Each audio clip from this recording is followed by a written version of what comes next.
We saw a production of it at the Kennedy Center and American College Theater Festival about 8 months ago, and it was put together very well, and I just felt like it would fit the people that we had here and the talent we had. I think also the intimacy of it. It's a very humanistic, real play with raw emotion, and having the audience as close as they were made it a very real experience. Well, after I had to get the the ball rolling with the dean, the faculty here at Kirkwood, once they gave me permission, I had to find the legal rights to do the show, which was a good $600 chunk.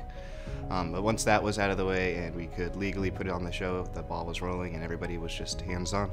This show was different from a normal show because the production team was my friends that I've had classes with for years.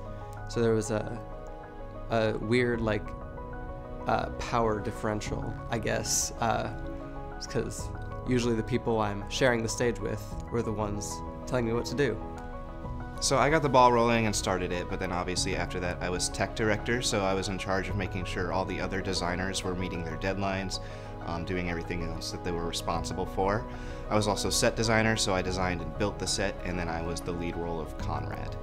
I played Dr. Eugene Sorn, and I was also the props master, props designer. In this show, I was the lighting designer as well as playing Trigorin. It was a little stressful. Being all students in design and acting on both sides of the table, we had a lot on our plates, a lot to do, but we also learned a lot, and I feel like we impressed a lot of people. So we were able to fund ourselves and use all of Kirkwood's tools and all of their spaces, but we did have to pay for rights, pay for props, any stuff like that. So that was a challenge, and then we also made the space into a black box where the audience was sat on stage. So that was just a challenge for all the actors with having audience on 3 sides of them. I think the most challenging aspect was keeping ourselves accountable and accountable to other student designers and directors, and figuring out how to do things kind of on our own. There was a lot of techniques, prop design-wise, that I had to teach myself, and I had to, take lots of time out of the day to make lists and design physically, but also go down into the props cages that we have here at Kirkwood and take the time to pull anything I couldn't make by hand that we might need on stage during the production. So it was very time consuming. The most challenging aspect of this show was figuring out how to use the light board. I spent probably 10-12 hours in the booth just reading the manual.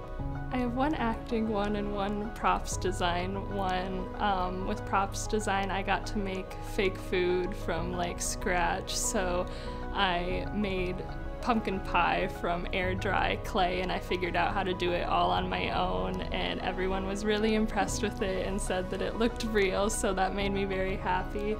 And then a very memorable moment with acting was our last show. I had to drink apple juice mixed with water as a fake alcohol beverage. And on stage, in one of my last scenes, I choked on it. I was coughing excessively and just streams tearing down my face.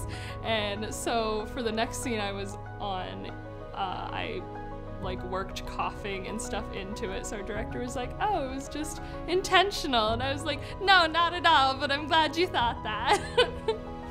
My favorite part of Stupid Fucking Bird was after I figured out how to use the light board, getting to spend time in the booth, lighting the stage, and making it very pretty.